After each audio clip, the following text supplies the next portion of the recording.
A managing member from Inkunzi Investment. It's good to have him in studio. Welcome, Clive. Thanks for being our guest. Absolute pleasure to be here, Liam. All right, let's just begin off with the markets. How have they performed in the face of everything that's been happening with our labour situation?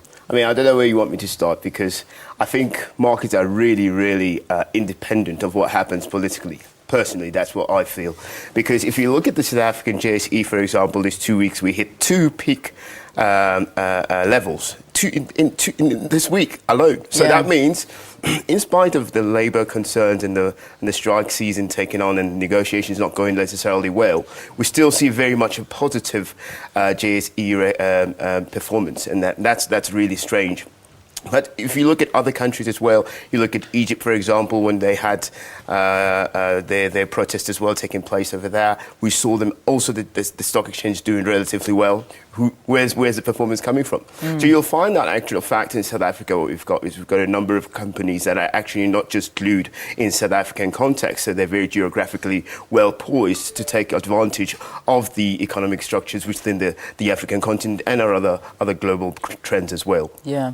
All right. So I mean, we've also even seen the currency doing better.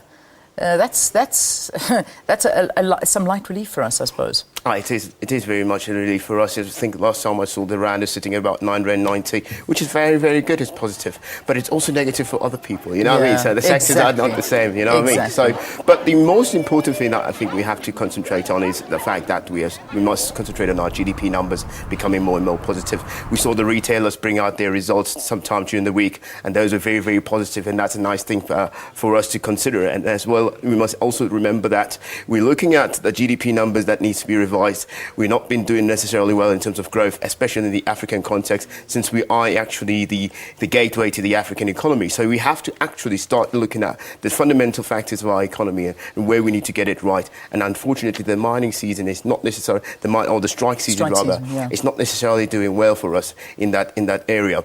We've just heard that Mauritius, for example, has overtaken us as one of the most attractive African countries to go into. So we need to do something to create investor confidence again and to get people back into our economy as well. All right, let's talk about mining. I mean, you spoke about it. We've seen gold mining shares that are not performing as well as they should be performing as well. They've been hit quite badly. Just talk to us about this as well. I mean, from the beginning of the year, gold miners have not been doing necessarily well. I mean, some of them have lost up to 30% worth of revenue, which is not necessarily great. We talk about Sibanye Gold, we talk about Goldfields, we talk about Anglo Gold as well. The guys are really taking a hit at the moment because of following factors. One, Chinese markets have unfortunately depreciated over the last 12 months or so, 12 to 18 months. And it's because of the new government that's been put in place. So what they're trying to do is restructure the business or restructure the country's economy. So they're moving, in actual fact, from what they normally used to do, which is investor-related growth, to consumption-related growth, which is what is going to help them sustain the economy in the long term.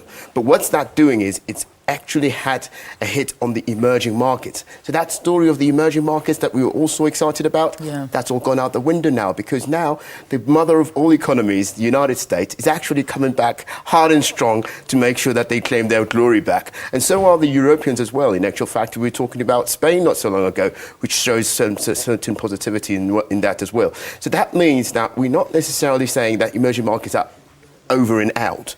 But because of the restructuring of Europe, restructuring of America, restructuring of China, we're seeing demand lack in the emerging markets, and that's what's affecting South Africa, that's what's affecting our economy as well. Okay, just finally, the coming weeks, let's have a look. We've got the Reserve Bank that are going to be releasing the second quarter of the current account figures. What can we expect out of this? What will it do for us? I think Jill has got a hefty job on her shoulders, to be honest with you.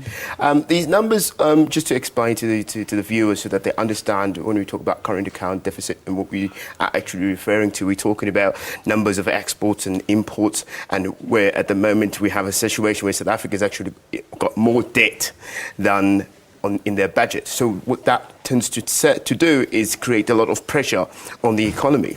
So what needs to happen is those numbers should reflect what's been happening in the last 12 months and should give us an indication. We saw our production numbers came in better than expected last week, so that's a positive. We're looking at also seeing if the inflation can be put intact.